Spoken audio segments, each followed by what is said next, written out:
Twin టైలో surgery లేకుండా పూర్తిగా నయం చేయొచ్చంటారా? మనం మాట్లాడిన తర్వాత క్లయింట్‌తో? డెఫినెట్లీ అండి. ఇప్పుడు దాంట్లో కూడా డీవియేషన్ అనేది ఉంటుంది. ఓకే. డీవియేషన్ అంటే ఇప్పుడు ఒక కన్ను ఉంది. హ్మ్. స్ట్రెయిట్‌గా చూస్తున్నాను. హ్మ్. ఇంకో కన్ను వచ్చేసి ఎంత డీవియేట్ కొంచెం డీవియేట్ అయి ఉంది. హ్మ్. మనం చేయొచ్చు థెరపీ.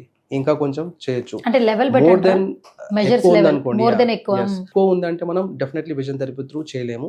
సో, అది సర్జికల్ త్రూనే వెళ్ళాల్సొస్తుంది. సర్జరీ అచ్చా! అయిన తర్వాత కూడా మనం విజన్ థెరపీ ఇవ్వాల్సొస్తుంది. సో, అచ్చచ్చా! సర్జరీ అయిన తర్వాత కూడా చాలా మంది పేషెంట్స్ వస్తా ఉంటారు. హ్మ్. సో, ఇంతకుముందు సర్జరీ అయింది. సో, మళ్ళీ మెల్లకన్ను వచ్చేస్తుంది అని హ్మ్. చెప్తా ఉంటారు. హ్మ్. అంటే సర్జరీ చేసిన తర్వాత కూడా డెఫినెట్లీ మనం థెరపీ కంటిన్యూ చేస్తా ఉంటే ఒక 1, 2 మంత్స్, 3 మంత్స్ సో, హ్మ్. డెఫినెట్లీ మళ్ళీ బ్యాక్ వెళ్ళకుండా ఉంటుందన్నమాట.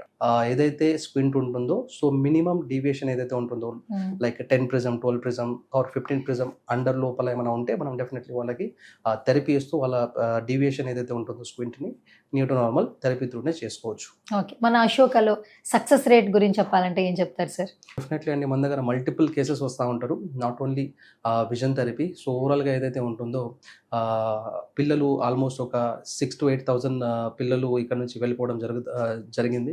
సో, సక్సెస్ రేట్ ఏదేదో 95% సక్సెస్ రేట్ అనేది ఉంటుంది మన దగ్గర. సో, డిఫరెంట్ ఇష్యూస్‌తో వచ్చిన పిల్లల్ని డిఫరెంట్ థెరపీస్ అనేది అడ్వైస్ చేస్తా ఉంటారు. కొంతమంది పిల్లలకి ఒక 2 థెరపీలు, కొంతమంది పిల్లలకి ఒక 4, 5, 6 థెరపీలు ఇవ్వడం జరుగుతా ఉంటుంది. ఓవరాల్‌గా మన దగ్గర 9 థెరపీస్ ఉంటాయి.